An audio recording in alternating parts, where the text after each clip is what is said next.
শনিবার সকাল থেকে সিঙ্গুর বিধানসভার বেড়াবেড়ি অঞ্চলে পুজো দেওয়ার পর চৌখণ্ডীপোতার নিবাসী মানিকবাগের বাড়িতে দুপুরের মধ্যাহ্নভোজন সারলেন লোকসভা কেন্দ্রের তৃণমূল কংগ্রেসের প্রার্থী রচনা ব্যানার্জি। এরপর সিঙ্গুর বিধানসভার বিভিন্ন জায়গায় মানুষের সঙ্গে মিলিত হলেন। এর পাশাপাশি ভোটারদের কাছে তাকে ভোট দিয়ে জয়যুক্ত করার আহ্বান জানান। এদিনের প্রচারে প্রার্থীর সঙ্গে উপস্থিত ছিলেন হুগলির সিঙ্গুর বিধানসভার ও হুগলির হরিপাল বিধানসভার বিধায়ক বেচারাম মান্না, করবী মান্না সহ সিঙ্গুর তৃণমূল কংগ্রেসের নেতৃত্বরা।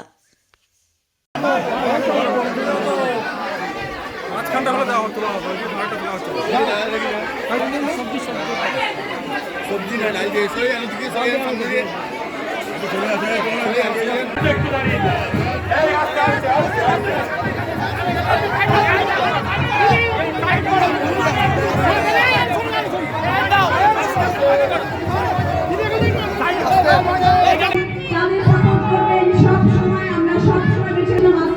কত ভালো রাস্তা হয়ে গেছে আপনাদের গ্রামে। এখন যেখানে গাড়ি যেতে পারত না সেখানে এখন রাস্তা তৈরি হচ্ছে, সেখানে সুন্দরভাবে আপনাদের গাড়ি চলে আসছে, জলের ব্যবস্থা শুরু হচ্ছে। তিনি প্রচুর প্রকল্প নিয়ে আসছেন, তিনি ওপরে ভরসা রাখুন। আমাদের সকলে, আমাদের সব তৃণমূল কংগ্রেস বিশ্বাস দিদিও আপনাদের কাছে পাঠিয়েছেন যে হুগলিবাসীকে দেখে রাখবে, সবার কথা শুনবে, সবার কথা বোঝার চেষ্টা করবে।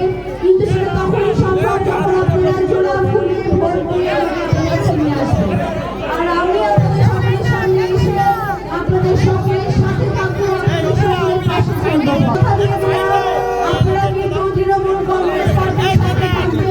অনেকে অনেক রকম কথা বলে, কিন্তু কোনো কাজ শেষ পর্যন্ত দেখিয়ে উঠতে পারবে না।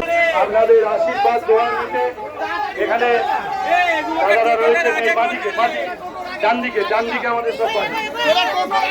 এক মিনিট, এই আমাদের কাকাদের, এই দাদাদের সাইড বহু পুরনো কর্মী।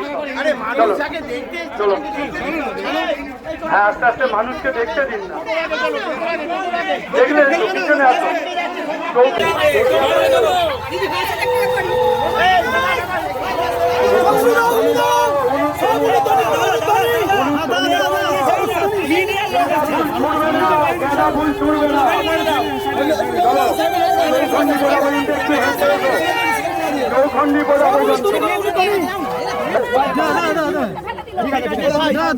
সামনে ছাড়ুন না, একদম সামনে ছাড়ুন না ভাই।